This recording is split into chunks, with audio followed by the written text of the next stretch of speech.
Il va. Il te dit ici, dans le Sefer Haredim de Rabbi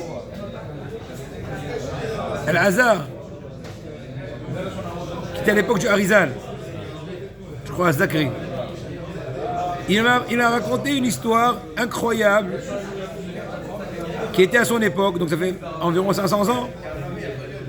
Et Hadj Pirnez Imo, quelqu'un qui a subvenu aux besoins de sa maman, Aval Haïta Bezouya. Aval Haïta Bezouya Be'ena. Il advenait, on dit il advenait à tous les besoins de sa maman. Il subvenait. Voilà, il subvenait à tous les besoins de sa maman, mais elle était vide à ses yeux. Tiens, voilà, qu'est-ce que tu veux? Je t'amène. Donc tout, mais avec Jannef. On a connu des gens comme ça. Laisse parler, ça enregistre. Metsaou Haroug, ils l'ont trouvé, il dit le Haredim Hashem Ishmor, mort, cette personne-là, en dehors de la ville.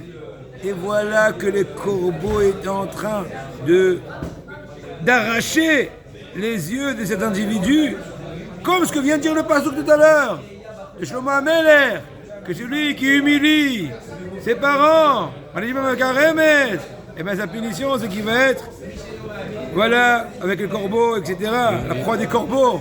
Ses yeux vont être la proie des corbeaux, et les enfants des aigles. À toute forte raison, si on répond à ses parents de façon non polie, l'impolitesse, la hutzpah, que les poskim disent, comme dit le Birkei Yosef, le Hida dans Birkei Yosef, le Redea Siman Reshmem. Le Redea Siman Reshmem, c'est le siman qui parle de Kibbutz Horim, dans le Shulchan Aruch. Il dit là-bas, Yoredea Reshmem, Ot Ed dans Birkei Yosef, Lo Ma'ani afilu Me'ila, Beze, She'al Bizayon, Lo Ma'ani Me'ila. Vous entendez, selon le Birkei Yosef, que personne qui a humilié ses parents, même si son papa l'a excusé, ça marche pas, ça fait peur. Dans la Tosefta, Maseret Shvuot, Perek Gimel Achae, ils ont demandé Rabbi Reuven, c'est un Tana. Eze Sanoui Shbaola, qu'est-ce qui est plus détesté dans le monde? Amalem, il leur a dit, Zeakofer Beorav, une personne qui renie ses parents. C'est le plus grave des graves. C'est comme si il a renié la base du judaïsme, de la religion. Tana de Vedéo Rabba, sont les enseignements qu'il y en a enseigné à Rabbi Zera. Me semble Rabbi Zera. Comme ce que j'ai comme Maseret Ktubot, Ezor Dafkufiyut. Amar, Amrou. Kol she'eno mechabed et aviv ve'et imo כאילו רוצח ונואף וגונב נפשות ומעיד עדות שקר כל ימיו שנשמור. Une personne qui n'honore pas ses parents, c'est comme si elle a assassiné, fait l'adultère, elle a volé des personnes, des âmes, elle a témoigné en faux, en vain, elle a menti, un faux témoignage, etc. Donc on s'arrête là, on passe à un nouveau registre. On va toucher maintenant Ilchot Shabbat. Là, on s'est arrêté. J'avais dit qu'on allait aborder, le cours précédent, on a dit qu'on allait aborder les lois de Seuda Shlishit. Nos sages ont dit dans Maseret Shabbat Kufut Et Amoud Aleph, tout celui qui accomplit les 3 Seudot du Shabbat, eh ben, il est épargné de 3 pour Anouyot, 3 vengeances, 3 punitions. Primo, mais Evloshel Mashiach, toutes les difficultés de la veille de la ville du Mashiach, du din de Guinam et de la Milchama de Gog Magog. Comme ça, c'est incroyable. Rabbi Yossi dit que ma part soit dans le monde futur de par la part de ceux qui mangent les 3 seudot de Shabbat. Rabbi Shimon Bar Yochai dit tout celui qui complète les 3 seudot, qui accomplit, qui consomme les 3 seudot du Shabbat, il y a une voix qui sort des cieux et qui déclare, il ne faut même pas dans Yeshaïa qu'on dit avant le Kiddush, Az tit'ana gal Hashem. À ce moment-là, tu vas te délecter par rapport à Kadosh Baruch Hu. Ça c'est par rapport à la première Seouda. Par rapport à la seconde Seouda, Virkavticha, à la suite du verset dans Yeshaïa, Virkavticha abamot haaretz. Je vais te faire monter, comme chevaucher, sur les hauteurs de la terre. encore une fois, c'est une nouvelle récompense. Et dernièrement, c'est par rapport à la seconde Seouda, par rapport à la troisième et dernière Seouda, je vais te faire consommer, te faire manger l'héritage de ton papa Yaakov. C'est la Shishit. Par contre, celui qui manque même une des trois, qui néglige une des trois Seoudot, il y a une très grande punition à Hazvé Shalom. Comme ce que dit le Kaf Aïm, c'est Aleph, c'est Katan Aleph. Avançons. Hova Gemura. C'est une obligation absolue. Obligation avec de la pâte. Alors voilà. Hova l'école pâte du Souda, Shishit, Anashim et Nashim. Normalement, il faudrait consommer du pain aussi bien hommes et femmes pour la Souda Shishit. Et ne pas se dérober avec des teroutzim, des prétextes, différents prétextes. C'est pour ça qu'il faut faire en sorte de manger la deuxième Seouda. Donc, voilà, la Seouda du matin, assez tôt, afin que son appétit va se rouvrir, l'appétit, vers la Seouda Shishit. Celui qui ne peut, en fin de compte, quand même pas consommer du pain à Seouda Shishit, faudra manger au moins un kazaït de gâteau ou miné dagan. Miné dagan, c'est par exemple des vermicelles, j'en sais rien. C'est comme ça, tout ce genre-là. Donc à la mihya quoi. Les im enoyachol, et ça il peut pas. Troisième degré, c'est manger un plat, du poisson, de la viande, même sans pain, sans accompagnement de vermicelles, j'en sais rien, ou truc. Et même si ça il peut pas, on va se contenter de consommer des fruits. Et si ça même pas il peut pas, il peut au moins se contenter de boire un révi, on va dire 86 millilitres de jus de raisin. Donc ça va en l'ordre décroissant. Ça va pas être de façon régulière. Jamais régulière. Jamais tous les Shabbats comme ça. Non, il faut en cas exceptionnellement. Quand tu vois par exemple, tu es, on va dire, bourré, tu es dans le Shabbat Atan, vous avez fini la Souda Shnia à 3h30. Tu as à peine le temps de dormir, tu fais un minha, comme ce qu'on dit des fois en catastrophe, j'ai pas dit qu'il faut faire comme ça. Et voilà, c'est la chute qui vient. Je dis, on va prendre une banane. Ne dis pas si je mange pas le pain, je mange rien. On va être la lacha. Une banane, c'est aussi quelque chose. Ou l'ordre, on a dit. 3 petits crackers, les carrés là. Sinon, du poisson, de la viande. Sinon, une pomme ou une banane. Sinon, un petit jus de raisin. Voilà. Maintenant, il y a très grande importance, selon la Kabbalah, de consommer du poisson à chacune des trois repas, 3 séoudot. C'est bien aussi de manger des œufs. Pourquoi? Parce que pour se souvenir du deuil de Moshe Rabbeinu, Yosef et David, qui sont niftar, le Shabbat, plus précisément au moment de Minha. Et donc là, il ferait allusion à Minha de manger des œufs. Ah oui, parce qu'on parle, c'est la chichite, c'est le moment. Parce que le matin, on a l'habitude de manger des œufs, le Amin. Mais on parle de la chichite, en souvenir du deuil, et bien consommer des œufs. Et c'est bien aussi de boire un peu de vin pour la Seouda et faire préparer la Geffen. Avec la bracha? Oui, parce que là, oui, au repas. Non, mais tu sais pourquoi? Parce qu'il y a un avis, comme celui du Rambam, qui dirait qu'il faut faire Kiddush à Souda Shishit, t'entends? Donc apparemment, pour gagner cet avis-là, eh ben, c'est bien de boire, consommer du vin au moins au milieu de Souda Shishit, apparemment. Le moment de l'application du Souda Shishit, c'est en fait depuis Minhag Dola. C'est comme Minhag Dola. Aujourd'hui, c'est environ, on va dire midi. À la rigueur. Tu as pris honnête. Midi moins 5. Imagine, tu as pris honnête. Tu finis d'être fila. Voilà. Tu as fini d'être fila à 7h. Tu finis à. Tu te reposes jusqu'à 8-9h. Tu fais la d'affinage jusqu'à 10h. Tu te reposes à midi. Tu fais à midi et ça, à midi et demi. Tu peux faire ce à 1h. Tu te reposes encore une petite demi-heure. Et tu as encore 3 heures d'études. Voilà le programme idéal. C'est pas le programme d'ici. D'accord, mais bon. Aïe, aïe, aïe, aïe, aïe, aïe, aïe, aïe. Aïnou Atisha Atzot. Donc une demi-heure après le Atzot Hayom, qui est aujourd'hui on va dire environ midi moins 5, Atzot Hayom, on peut à partir de ce moment-là faire Souda Shishit.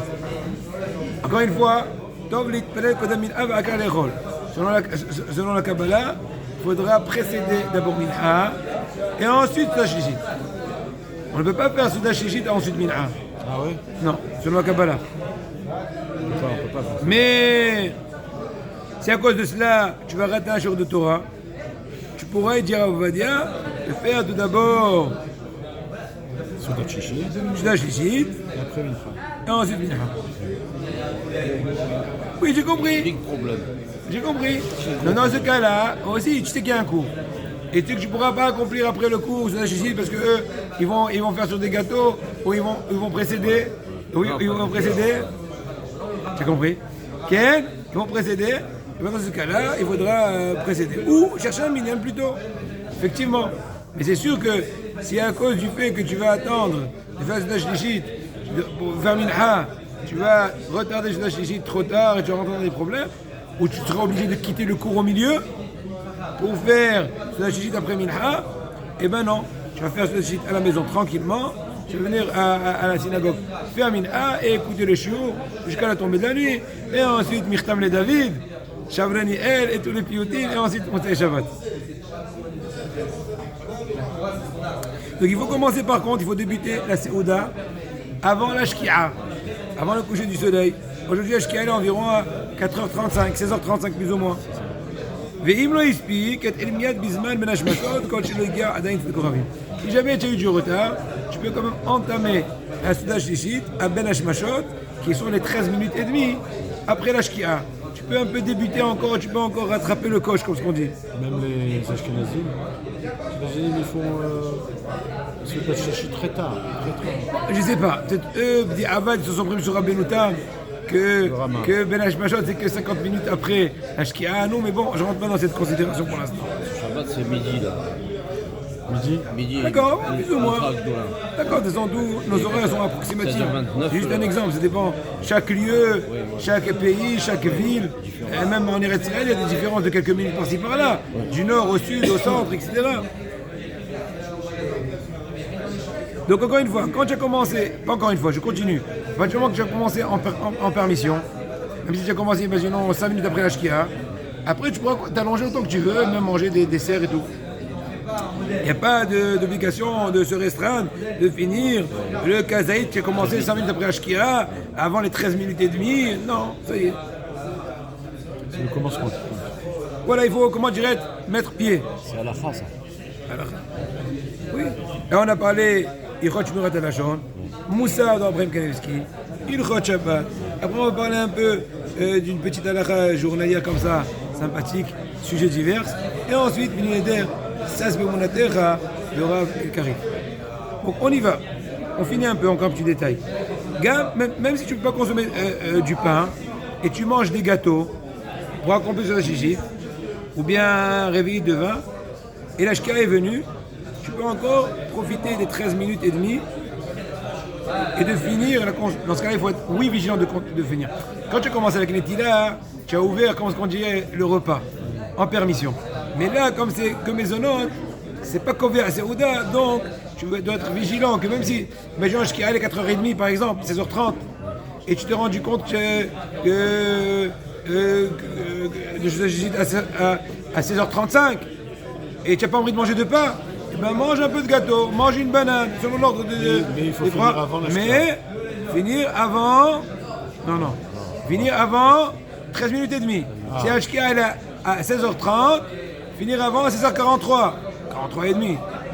D'accord? Parce que dans ce cas-là, c'est pas du pain, c'est des gâteaux, ou c'est du jus de raisin, ou etc. C'est plus light, quoi. Maintenant, si tu es en train de consommer un gâteau, en train de boire du vin. Megidesh, non? Je sais pas c'est qui.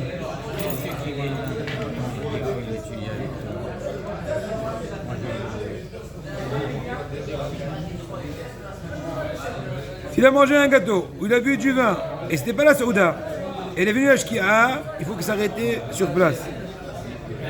Mais il peut continuer à manger. אבל רשאי להמשיך לאכול, encore une fois.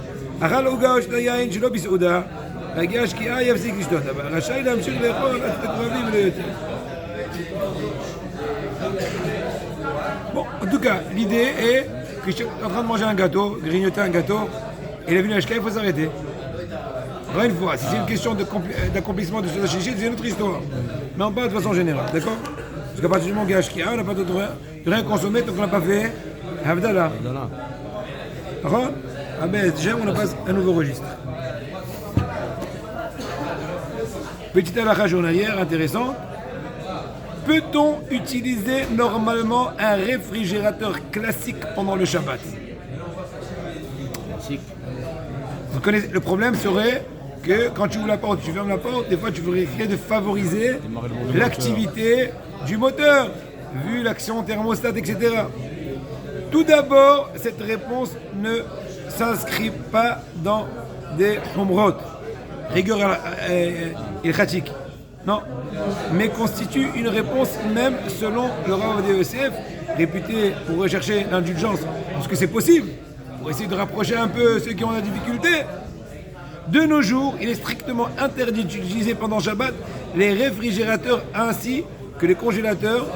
D'une manière générale, ces deux électroménagers sont touchés par plus de 5 problèmes différents. Il faut donc faire modifier le réfrigérateur par une société spécialisée pour éviter plusieurs dizaines d'interdits graves chaque Shabbat 52 fois par an, soit plusieurs milliers d'interdits annuels suivant la multiplication. Si ce n'est pas possible, il est recommandé de brancher le réfrigérateur et le congélateur sur une minuterie murale et de choisir des tranches d'horaire durant lesquelles vous allez les ouvrir durant Shabbat lorsque le réfrigérateur sera éteint. Pourquoi encore une fois? Parce que s'il est en train de marcher et tu l'ouvres, en général, la meilleure chose, c'est d'ouvrir quand il marche déjà. Puisqu'il est en pleine action, le moteur, tu entends un petit ronronnement. Alors là, au pire, de par la bouffée de chaleur que j'avais rentrée par l'ouverture de la porte, j'ai juste allongé l'action du réfrigérateur qu'elle a commencé. C'est déjà plus indulgent. Mais imaginons que maintenant, le moteur Il est arrêté. est arrêté. En ouvrant la porte, tu vas rentrer une bouffée de chaleur.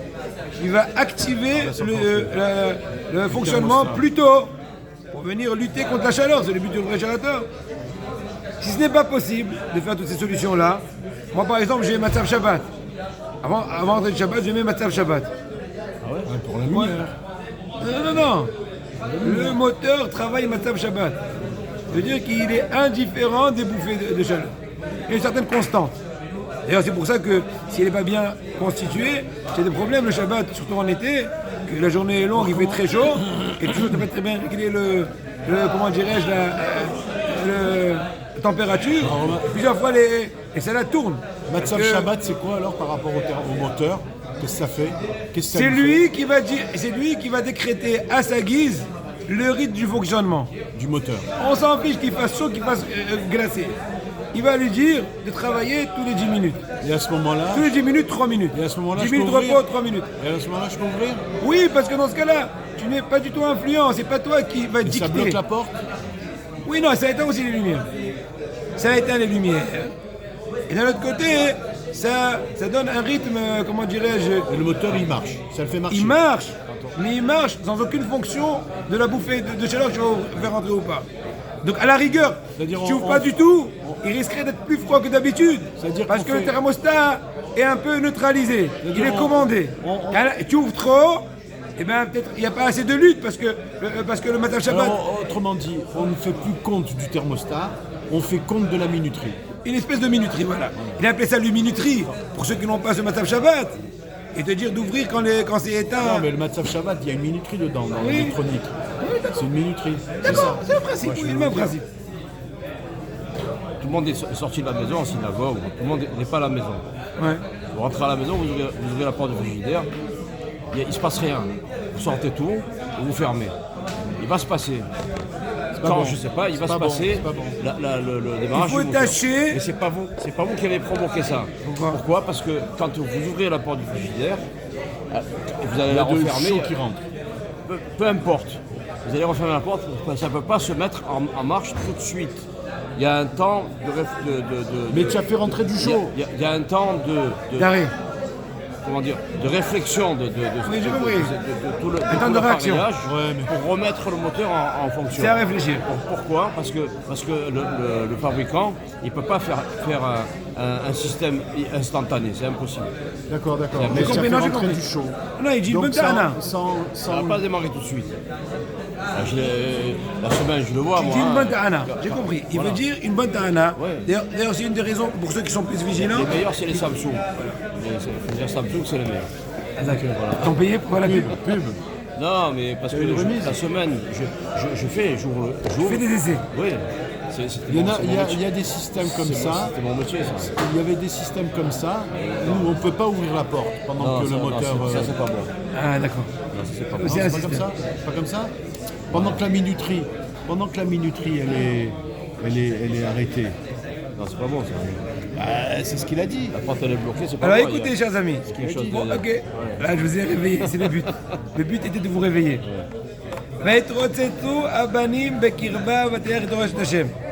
Le titre est un peu paracha. Le titre est un peu interpellant.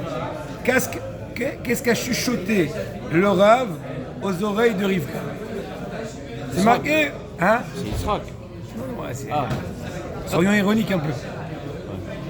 C'est marqué que Rivka a senti une lutte. Ça bouge, hein? Ça bouge, il y a des mouvements. Et donc elle est partie demander à Hachem qu'est-ce qui se passe. En fait, Rachid dit qu'elle est partie au Beth Midrash de Hachem Vaever, demander ce qui se passe. Et une névoua de Hachem qui lui a dit à Rivka, n'aie pas peur. Ce sont en fait deux individus, ce sont des jumeaux, c'est pas la même personne qui a un dédoublement de personnalité, etc. Il n'a pas eu besoin de faire une échographie, lui. Voilà, c'était online. Donc la lutte qu'il y avait entre Yaakov et Esav a commencé quand ils étaient encore au sein de leur maman. Chacun voulait sortir le premier afin qu'il soit l'aîné. Rabbi Yosef Chaim Sonnenfeld, Zechat Zegavra, le Rav Yerushalayim, Gaon Atzum, Ba'at Salmat Yosef je crois. כשביקשה, אומר, כשרבקה הרגישה שהם מתרוצצים בבטנה, il dit que lorsque Rivka a senti que ses enfants, en fait son fils, selon son erreur, en fait c'était ses enfants, couraient de droite à gauche, c'était du catch permanent, imaginez-vous, ça boxait, ça cognait, n'est-ce pas? Et elle est partie prendre conseil avec le Rav. Qu'est-ce qu'il a fait le Rav? Moi je me repérais, une halakha qu'une femme qui est enceinte, qui a senti un plat alléchant à Kippour, va demander au Rav, viens lui parler. Et donc j'ai dit, Madame Suzanne, je dis oui. Qu'est-ce qu'il y a? Je dis, les merguez piquants, ça me tue. C'est lourd, je peux pas. Je lui dis, maintenant, c'est l'année Ila. Je lui dis, mais Rabbi, c'est pas moi, c'est les papilles gustatives qui sont en train de fonctionner sur commande. Elle dit, etc., est-ce qu'il la convainc? Oui, non, si elle ne veut pas convaincre, on lui donne, parce qu'elle a pas, sinon elle risque de... Femme enceinte, n'est-ce pas? Donc essaye de chuchoter dans les oreilles. Kippour, Kol Nidre. Rabbi, vous m'impressionnez. Et là, il lui a dit dans son oreille, Verav Ya'avot Saïr. Le grand, il va servir le plus jeune. À ce moment-là, ce qu'il a dit, Rabbi Yosef Rosenfeld, il dit ce qu'il a dit, Shem aux oreilles pour calmer Rivka, qui ne comprenait pas ce qui se passait là. Il a dit Rav Ya'avot Saïr. Le plus grand, il va se soumettre au plus jeune. Donc, ça va Yaakov. À ce moment-là, il y a eu du calme. Donc vous avez compris ce qui s'est passé? Vous n'avez pas compris. C'est psychologique. Il a parlé aux oreilles de la maman, mais en fait c'était une communication avec les embryons. Il aurait dit, c'était beaucoup. Non, il aurait dit, le plus jeune va être servi par le plus grand. Il dit, je vais sortir le premier. Bechavot. Il dit, mais non, c'est toi Bechavot. Mais tout à l'heure tu m'as cogné, tu m'as fait très mal. Tu voulais sortir le premier, mais qu'est-ce qui change? Je dis, mais non, mais je veux pas t'expliquer, mais le rabbin il a dit aux oreilles de maman, parler, c'est arrivé, j'ai compris un truc. Bechavot. Elle dit, Bechavot, tu veux que je te serve? Kito, il a, comment dirais-je, renversé les rôles. Machikara Bassov ou chez Esav Elit Lasset. En fin de compte, Esav El Jalé. Il y en a marre, allez, je sors le premier. Et la maille, il dit, mais oui, mais j'ai compris le prix. Un avis, Hichem, il dit à maman, et j'ai entendu que le plus âgé va être soumis, va être asservi au plus jeune. Il dit, non, moi je contourne la situation. Moi je contourne Balatourim, Bitsi Ato, où il y a accord et Drehem Imam. Vous entendez un truc dessus? Le Balatourim dit que Esav, étant au sein de sa maman, a prévu d'arracher la matrice en sortant, afin de quoi? D'étouffer Yaakov. Aïe, mais Hachem a contourné. J'ai Bsorot Tovot. Bonne journée. Incroyable.